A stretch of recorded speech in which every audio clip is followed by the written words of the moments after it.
아큐트 페인이라는 거는 우리가 불명확 원인을 알 수 있는 거고요.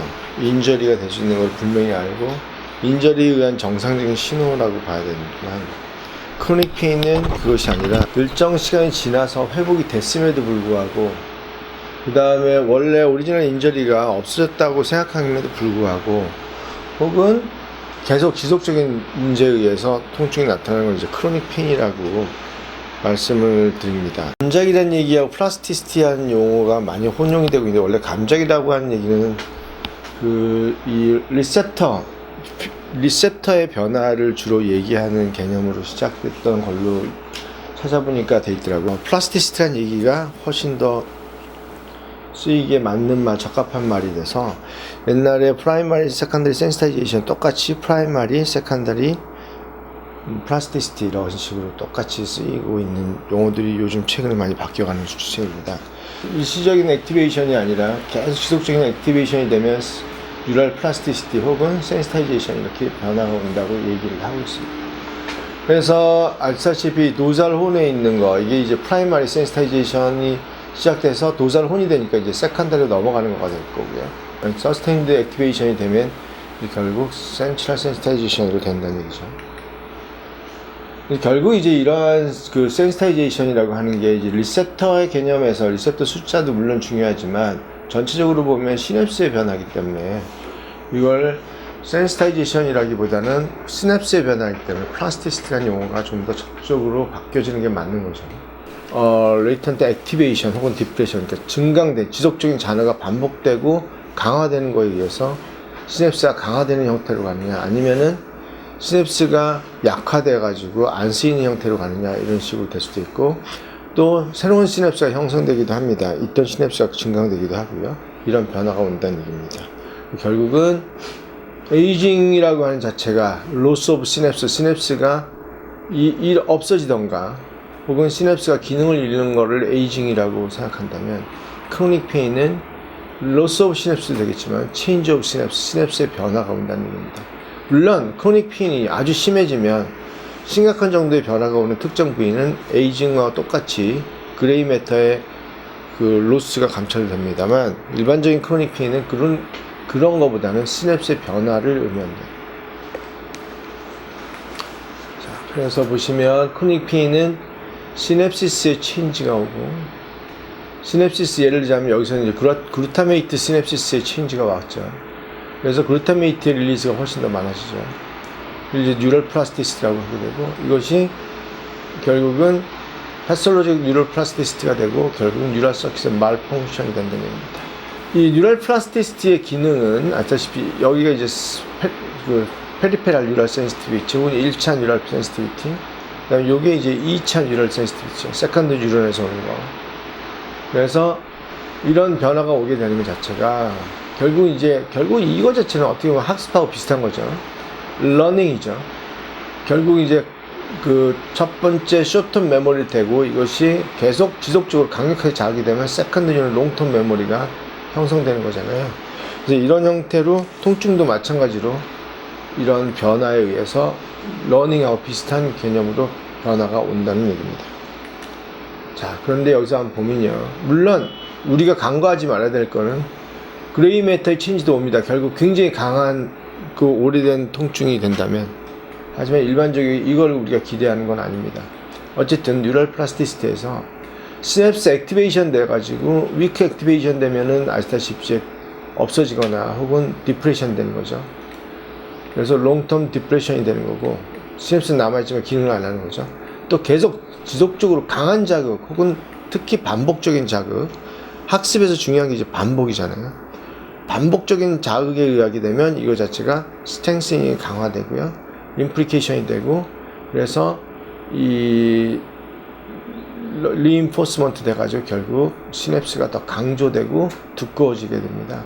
그래서 이걸 갖다가 그 롱텀 포텐시에이션 이와 같이 그 쉽게 말하면 프리시냅틱 에리어에서 베이시클 그 뉴로트랜스미터 분비도 많고 리셉터도 더 풍부하게 해지는 그런 결과가 오게 됩니다.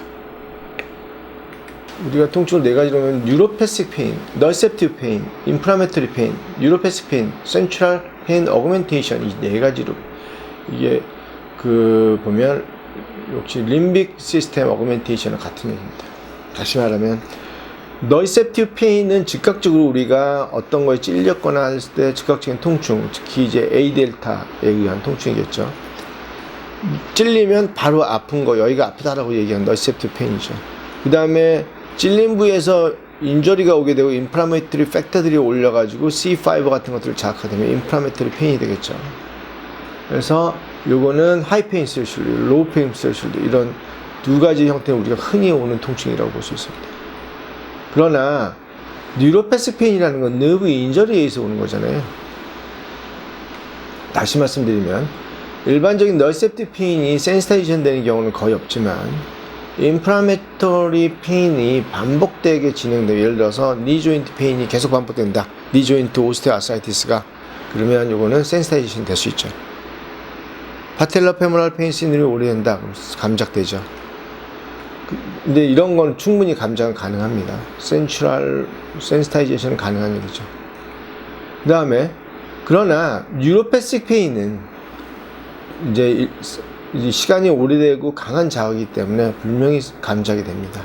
아시다시피 센츄럴 페인 오그멘테이션 이것은 그야말로 감작에 의한 통증입니다. 그래서 일반적인 크로닉 이제 페인을 네 가지로 놓으면 인플라메토리 페인이 크로닉 페인이 될 수 있는 감작이 되면 될 수 있는 하나의 소스가 되고 비속적인 인플라메이션 이것도 크로닉 페인이 될 거고 뉴로패시픽 페인에서도 역시 감작이 될 수 있는 거고 센츄럴 페인 오그멘테이션 이건 그 자체로 이게 크로닉 페인입니다.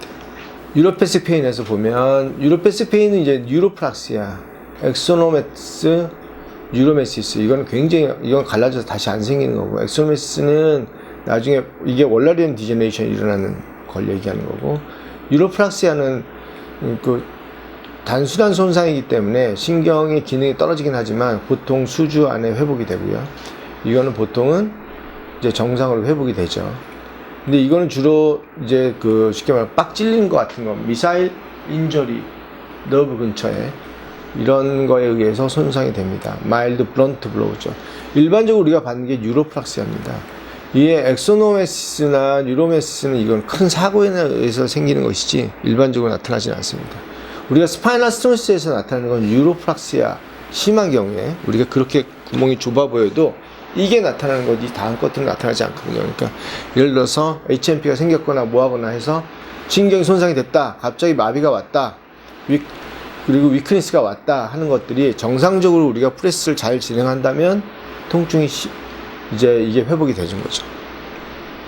그러니까 스파이널 스트레스가 카날이 좁아서 신경을 계속 누르고 있어서 병이 생기는 게 아니에요. 그 생각을 완전히 버려야 돼요. 너브는 내가 모 선생님이 그걸 물어봐서 내가 그걸 설명을 하기 위해서 이제 사실은 오늘 강의를 한 것도 있어요. 근데 스파이널 스트레스 자체는 신경이 눌렸다가 다시 회복이 되는 거지 그 자체가 카날이 좁으니까 그 다음에 언스테이블이 있으니까 그거가 중인 거지 계속 눌려있는 게 아니에요. 그건 착각이에요. 신경은 굉장히 잘 적응하게 돼 있어요. 그래서 웬만한 거에 의해서 회복이 되고 구멍이 아주 좁아도 거기에 적응을 하게 돼 있어요. 저번에 얘기했듯이 너브하고 너브에 정상적으로 들어가지 말아야 될 플루이드가 들어가고 그게 섞여지는 거지. 너브 근처에 이 자체가 너브의 영역 자체가 들어가지 말아야 될 것들이 이제 섞여 있는 거지. 이 자체가 그 좁아진 것 때문에 생기는 게 아니란 말입니다. 그래서 이러한 뉴로프락시아가 생기면 특징이 어떻게 되냐면요. 이거는 나중에 설명할게요. 요건 아주 재밌습니다. 이건 되게 심한 통증이 오게 돼요. 그래서 즉시 회복하려고 애를 써요. 엑소노메시스도 마찬가지예요. 하지만 뉴로프락시아는 특히 아주 강력한 신호를 내서 빨리 회복하려고 합니다. 우리가 치료 후에 우리가 뉴로프락시아를 가 있는 환자를 악화시켜 가지고 특히 HMP 있는 환자, 갑자기 심하게 아픈 환자, 이런 환자가 아팠다가 좀 좋아져요. 근데 우리가 치료를 했어요. 근데 갑자기 굉장히 심해요. 1, 2주 동안 떼굴떼굴 굴러요. 그러다가 갑자기 확 좋아져요. 그 기전이 이제 우리가 뉴로프락시아를 회복하려고 했을 때는 스폰타니어스 액티비티가 굉장히 강하게 나오고 이걸로 인한 통증이 굉장히 심해집니다.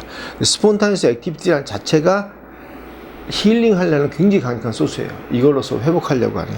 그래서 그 시기를 잘 넘겨주면은 무조건 회복돼요. 악소노메시스는 손상된 정도에 따라서 힐링이 어느 정도 되느냐는 다릅니다. 그리고 알다시피 이때는 말라리안 리제네이션이 필요한 거죠. 말라리안 리제네이션이 필요하다는 얘기는 엔도메트리움이 인텍트 할 때 가능한 겁니다. 좋습니다. 네. 어쨌든 이렇게 해서 이런 것들을 이제 비교를 할 수는 있다는 얘기죠. 자, 우리가 여기서 굉장히 생소하고 학문적으로는 진짜 거의 쓰지 않는, 그러나 사실은 굉장히 중요했던, 과거에는 이제 많은 생략자들이 회귀되었던, 최근에는, 그러나 이제 최근에 다시 이제 조명을 받고 있는 그런 것들. 디너베이션 슈퍼 센시티비티, 하이퍼 센시티비티. 이거는 뭐냐면 모든 조직이 손상되면 그거에 있는 리셉터들, 여기에는 굉장한 변화가 오는데요. 그래서 스켈레탈 머슬 같은 경우에 피브릴레이션이라고 하는 현상이 생겨요. 이건 토탈 디너베이션을 얘기하는 거예요. 이거는 뭐냐면은 리셉터의 업레귤레이션이 되고 그 다음에 뉴트랜스미터가 리업테이크가 안 되기 때문에 쌓여요. 그래서 피브릴레이션 그 근육이 뛰는 거가 나타나는 거예요.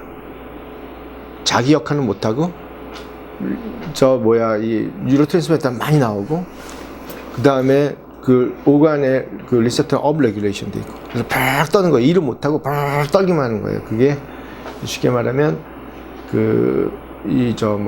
피브릴레이션, 이게 나타납니다. 이게 신경 손상이 있을 때 현상이에요.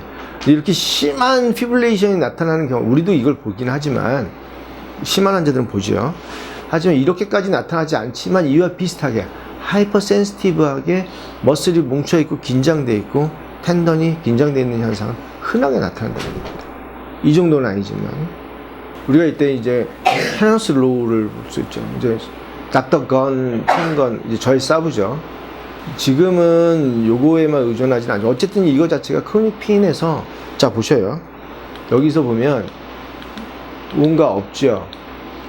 뉴로패식 페인 있죠. 인프라메트럴 페인이 있죠. 센트럴 페인 오그멘테이션 있어요. 이건 뭡니까? 이건 슈퍼 센시티비티는 어쨌든 있던 거예요. 감작에 의했던, 플라스티시티로 해결됐던 불명이 있는 거예요. 뉴로패식 페인, 불명이 여기서도 물론 이런 감작이 되겠죠. 근데 다른 면에서는 감작이지만 손상이 있는 상태에서는 모두 다 리셉터 하이퍼 센시티비티는 존재합니다. 특히 마일드한 뉴로패스에서 디너베이션 슈퍼 센시티비티는 존재하는 거죠. 마일드하든 심하든. 그럼 디너베이션 슈퍼 센시티비티가 있다 그러면 당연히 뉴럴 플라스티시티는 어그라베이션 되겠죠. 정상적으로 없어져야 되는 것도 어그라베이션 충분히 시킬 수 있겠죠. 여기에 플러스 인플라메토리 페인 혹은 특히 뉴로패식 페인의 플러스로 디너베이션 슈퍼 센시티비티가 하나 들어간다는 거죠. 어디에서? 딴 데는 여기에 꼭 포함되지 않겠지만 특히 척추에서. 이게 이제 프리스폰딜로시스 모델이라고 합니다. 척추에서 버테브라에서 너브 루트가 나오면서 웨어 앤 트웨어가 많다는 거죠. 혹은 럼바 스파인에서는 스파이널 카날 언스테이블이 생기면서 코다 큐나에서 웨어 앤 티어가 많다는 거죠. 그래서 거기서 신경이 손상되고 회복되고 하는 사이에서 그것이 지배하는 영역에 하이퍼 센시티브한 체인지가 나타나는 겁니다. 디너베이션 슈퍼 센시티비티는 공존하는 현상이다. 센시타이제이션의 플라스티시티에 공존하는 현상이다. 이렇게 얘기할 수 있습니다.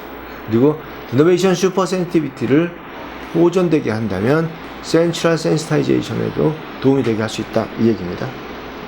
좋습니다. 그래서 어쨌든 케너스 로우가 나왔습니다. 케너스 로우는 뭐냐면 신경이 지배하는 모든 영역의 수용체들은 신경이 손상되면 하이퍼 센시티브하게 되는데, 그것은 뭐냐면 리셉터가 역치 이하의 자극에도 반응을 하거나 자극의 강도가 훨씬 강해지거나 정상적으로 이 리셉터에는 자극을 주지 않아야 되는 신호가 리셉터에 자극을 준다거나 혹은 그 리셉터가 지속되는 시간 자체가, 반응에 대한 시간 자체가 증가한다는 네 가지 형태로 그 신경이 손상된 리셉터들은 변화한다는 겁니다.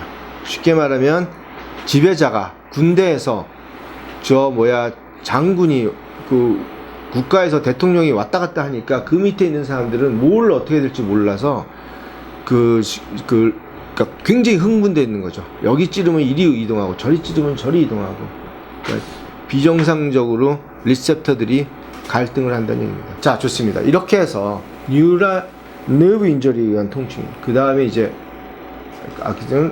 너브 인저리에 의해서 보통의 경우에 디너베이션 하이퍼센시티비티는 로모터 뉴런 리전이 강력하면 반드시 있습니다. 하지만 마일드한 리전에도 우리가 로모터 리전을 체크할 때 여러 가지를 체크하지만 그 중에 하나가 디너베이션 하이퍼센시티비티거든요. 만지면 긴장돼 있는 거. 그 다음 파시큘레이션 나타나면 더 좋고, 마찬가지로. 그러나 로어모터 뉴런 레전이 있지만 약한 경우에도 디너베이션 하이퍼센시티비티가 있습니다. 이게 되게 중요한 얘기죠. 그래서 이런 디너베이션 하이퍼센시티비티가 나타나는 게 이제 특히 만성 통증, 특히 스파이널 스티노시스와 같은 병변에서 나타난다는 얘기죠. 우리가 스파이널 스티노시스에서 요것만 호전시켜줘도 훨씬 좋아질 수 있는 겁니다. 그다음에 이런 디너베이션 슈퍼센시티비티는 물론 아리스미아 같은 경우도 유발시키고요. 임팍 후에. 혹은 이거는 제가 보기에는 개연성이 좀 떨어지긴 하지만 이 자체가 마이오파셜 페인에 얘기하는 사람도 있습니다. 이거 되게 재밌는 논문인데요. 사이아틱 너브에 쥐의 사이아틱 너브를 묶었어요. 그랬더니, 그리고 이제 묶으면 이제 하이퍼센시티브하게 돼요. 디너베이션 슈퍼센시티브가 생겨요. 그래서 약한 자극에도 쥐가 강한 반응을 한단 말이에요. 그러니까 역치 이하의 자극이죠. 근데 실제로 이때는 스폰타니스 액티비티가 막 생겨요. 그리고 그러한 것들이 생기면서 이제 자극이 굉장히 강하게 반응해요. 이렇게 심한 통증이 온다는 얘기죠. 근데 여기에 사메프린 3A라는 걸 넣어버리면 스폰타니스 액티비티는 사라져버리고 통증도 없어져 버려요. 그래서 그 하이퍼 알게시아라든가 이런 디너베이션 슈퍼센시티비티가 나타나는 증상이 없어져요. 근데 그때 쉽게 말하면 신경의 재생도 스톱돼 버려요. 그래서 이 논문에서 주장하는 거는 페인 자체가 스폰타니스 액티비티를 내는 거고, 이 강력한 뉴로패시픽 페인이 결국은 너브를 리제너레이션 하는 거에 강력한 신호다라고 얘기하는 거죠. 이 신호가 없어졌을 때는 재생을 멈춰요. 마지막은 센츄럴 페인 오그멘테이션. 결국 이제 이 롱텀 포텐시에이션이 세레브럴 코텍스 레벨에서 변화가, 림빅 시스템뿐만 아니라 변화가 와서 이제 마지막에 나타나는 형태라는 거죠. 그래서 림비칼리 오그먼티드 페인 신드롬이 나타나는 거죠. 아프다, 만성적인 것뿐만 아니라 무드, 슬립, 리비도, 이거 다 변화에 오는 거죠. 우리 환자들이 너무 많죠. 그래서 이거 자체가 예를 들어서 이런 거와 관련되는 것들이 림빅 시스템, 림빅 오그멘티드 페인 신드롬이 단지 크로닉 페인, 파이브로마이알지아나 텐전넥 신드롬 이런 것뿐만 아니라, 그 다음 크로닉 펠빅 페인 신드롬 이런 것뿐만 아니라 이런 체스트 페인, 넌 카디악 체스트 페인, 이거의 상당수 굉장히 많습니다. 실제로는 모든 레벨에도 정상인데도 체스트 페인이 그것 때문에 정말 괴로워하는 사람이 많거든요. 근데 이것도 있고요. 그 다음에 비스랄 페인. 그래서 예를 들어서 크로닉 판크레타이티스도 이런 거의 한 메커니즘으로 볼 수 있고, 크로닉 가스트라이티스, 그 다음에 그 GERD 이런 것들의 수많은 것들이 이러한 그 림빅 어그멘티드 페인 신드롬의 하나의 비쇼 사이클이 형성된 걸로 볼 수가 주장하는 사람들이 많습니다. 그래서 이게 앞으로의 우리의 영역이라고 저번에도 재차 말씀드린 바가 있습니다. 알다시피 우리가 아는 영역에서는 크로닉 어그멘티드 페인 신드롬은 이제 림비칼리 어그멘티드 페인 신드롬, 헤데이크, 파이브로마이알지아, 텐전넥 신드롬, 크로닉 펠빅 신드롬 여러 군데 다 있죠. 결론을 말씀드리면 4가지 통증으로 봅니다. 하나는 물론 아큐트냐 크로닉이겠지만 4가지 통증, 너이셉티브 페인. 그 다음에 인플라메이션이 있는지 없는지를 확인해야 됩니다. 니라든가 숄더라든가 현재 ongoing 인플라메이션이 있는 것인지. 인플라메이션이 있지만 이것이 오그멘테이션이 된 건지 안 된 건지, 이것도 물론 중요하겠죠. 그 다음 뉴로패시픽 페인인지 아닌지. 예를 들어서 뉴로패식 페인 이게 있잖아요. 딱딱딱 갈라지는 게 아니잖아요. 보통 섞여 있잖아요. 그래서 이거에 가까운 건지, 이거에 가까운 건지, 이거에 가까운 건지. 인플라메터리 페인이라면 어떤 식으로도 둘 중에 하나겠죠. 쉽게 치료가 되든지 아니면은 계속 치료가 안 되든지, 네, 어느 부분이 남든지. 뉴로패식 페인이라면 원인이 제거되면 없어지는 뉴로패식 페인인지 아니면 스파이널 인스테빌리티면서 카날 스트레스가 존재해서 좋아지지만 또 어느 정도 좋아지는 거에 한계가 있는 분들이 있는 것인지 감정이 돼 있을 테니까. 그다음에 이거는 결국 치료는 안 되지만 얼마나 좋아지게 할 것인지 요거를 잘 분간해서 이 소스가 많은지 뉴로패식 소스가 많은지 이것이 많은지 이게 있으면서 디너베이션 슈퍼 센시티비티다 그게 메인이다 그리고 다른 구조적인 변화가 적다 그럼 우리 답이죠. 이거는 뭐 우리 밥이죠 다. 그리고 실제로 이게 많아요.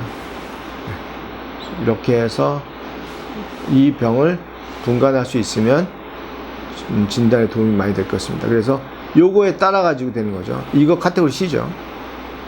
그죠? 이거는 카테고리가 인플라메이션 소스가 있는데 이게 디스트럭션이 심하지 않다면 A겠죠. 디스트럭션 심하면 좀 심하면 B고 디스트럭션 엄청 심하다면 C겠죠. 뉴로패식 페인이다 그러면 이것이 ongoing한 프로세스가 언제냐 그리고 그 베이스 그러니까 오가닉 체인지가 얼마냐에 따라 다르겠지만 그런 게 없다면 A겠죠. 100% A겠죠. 그 다음에 감작이 되든 말든 그 감작이 근데 요게 섞여 있는 경우라면 이게 머리 아프겠죠. 나이가 들면 게 많이 섞이죠. 그러면 이제 B가 되겠죠. 또 혹은 이렇게 섞이죠. 그러면 또 B가 되겠죠. 근데 이게 또 너무 많은 곳에 있어서 이게 주가 돼버리면 C가 되겠죠. 이런 식으로 진단을 하시면 될 것 같습니다. 이상입니다. 질문 있습니다.